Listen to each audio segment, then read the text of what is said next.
कृष्णाचं नाव विठ्ठल कसं पडलं आणि मग पंढरपूरला विठुरायाची आणि रुक्मिणीची मूर्ती एकत्र का नाही, ह्या मागचीच ही एक पौराणिक कथा.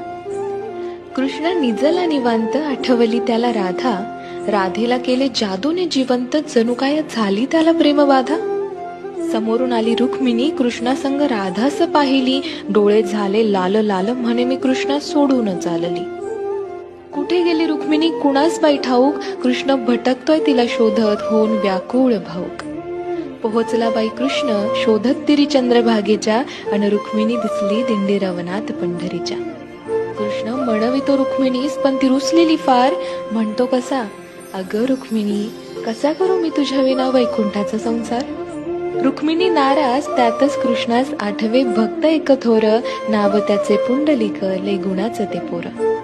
पुंडलिकाच्या घरी आली कृष्णाची गबाई स्वारी, पुंडलिक करीतो आई बापाची सेवा, ठेवून उभा विटेवर कृष्णाला धारी.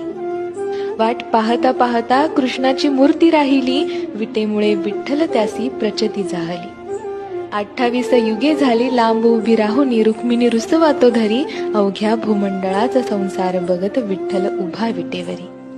भूमंडळी म्हणे विठ्ठलास बाप, अन रुक्मिणी साई, अन बोला जय जय विठोबा रखुमाई.